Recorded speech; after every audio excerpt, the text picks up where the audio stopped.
And after World War I, this is a great example of this. In the Weimar Republic in Germany, they were in really bad shape. They lost the war. The Treaty at Versailles was really hurt them, and they were in a bad spot. And by the early 1920s, they owed so much money to France and to England, and they lost some territory and everything. But the point of this is that the Weimar Republic was in financial ruins, let's just say, right? They were in a lot of trouble, and they were devastated financially, and their only choice was to opt for a fiat currency backed by nothing but empty promises from the government. Look at this Deutschmark note here. It's 500,000 marks. And so they began to experience hyperinflation, which is a condition where the value of the money causes prices to go up very quickly. The value of the money is falling, and so it takes more of those dollars to buy the same thing, and it just escalates really quickly. By 1923, the situation was really getting out of hand there, with ridiculously larger and larger denominations of currency being printed as the government was trying to print its way out of the crisis in an attempt to keep up with prices, keep up with inflation. It didn't work for very long.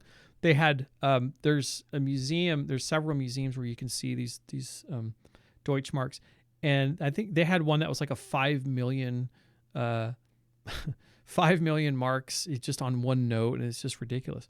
So anyway, there's a story about this man, a man with a wheelbarrow, and he had a wheelbarrow like this guy here, full of money, and it was let's say for argument's sake, this was like 1 billion Deutschmarks, right?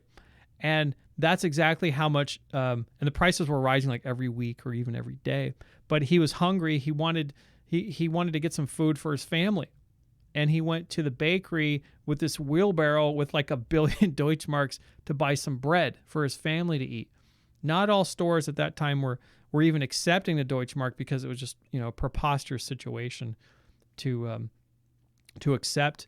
But some were. So he wheeled this wheelbarrow to the bakery with like 1 billion Deutschmarks, right? He leaves it outside. He goes in and he says, "Hey, I'd like to buy a loaf of bread for my family. How much is it?" And they say, "Oh, it's about 1 billion Deutschmarks." He says, "Okay, you accept Deutschmarks?" "Yes, we do." "Okay, I'll be right back." He goes outside to grab his wheelbarrow with the Deutschmarks. He comes outside and he sees the money scattered all over the ground, and it was pretty much just all laying there in a big heap, but someone had stolen the wheelbarrow. So it is ironic to think that many who dismiss gold and silver as money would also reject the notion of the magical properties of precious metals. But at the very same time, now think about this, the belief in a paper currency with no value at all is a magical spell in its own right? Think about that. And it's a spell that many have put their faith in, sadly, right? In reality, gold and silver are magical substances, while the belief in worthless paper money backed by nothing more than false confidence is nothing short of sorcery. The magician uses gold and silver for money, whereas the sorcerer uses complicated laws and language and worthless promises. Now, when I think about Comstock's Columbia and what it stands for, I cannot help but compare it to the Utah Territory and the conflict which emerged between the Mormons and the United States government. There's a famous battle that happened where hundreds of people were killed, and it was a really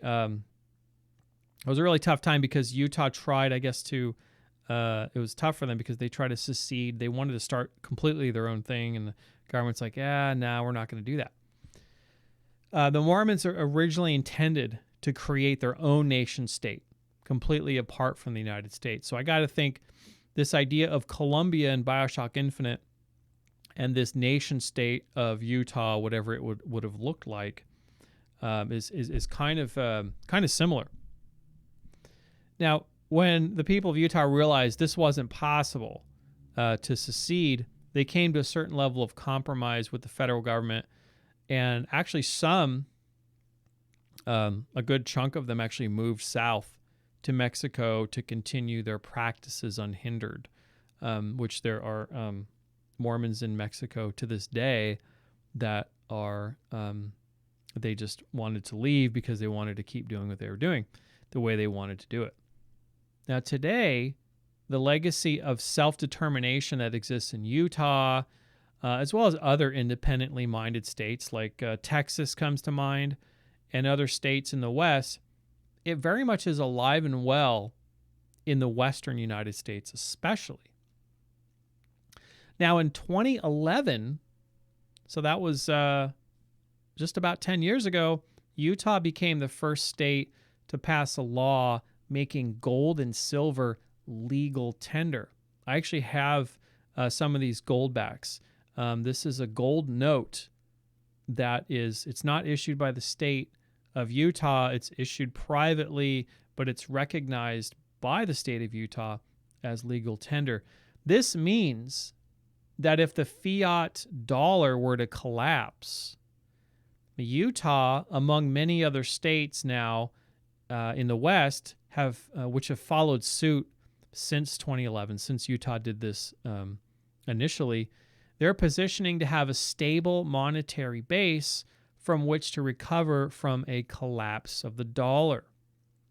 Keep in mind, of course, when the dollar collapses, and it's not a question of if, but when, there will be another plan in place offered by the federal government and the central banks, which aims at preserving monetary control for these institutions. They're going to have they already have like a digital dollar they're working on.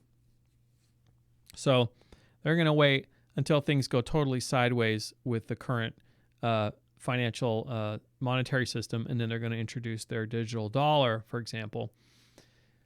Look for something like that, some type of electronic currency which can be tracked 100% of the time. Say goodbye. Say goodbye to private transactions forever.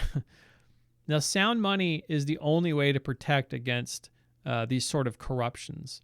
And it's interesting because the people in living in Colombia at, in Bioshock in 1912, for example, not that they're real people, but people living in 1912, they would have known better. They would have known that, this paper money, unless I can take this to the bank and get something of actual value, I'm not going to mess around with it, right? It's very interesting. It's very, very interesting.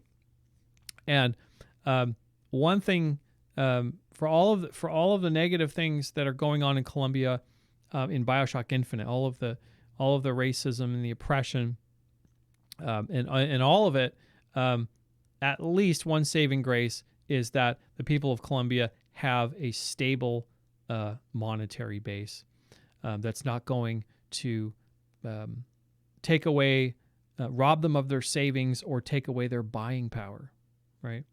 And sound money, like gold and silver, for example, is the only way to protect against these corruptions. So for all of Colombia's glaring faults, at least they had that. They had the silver eagle.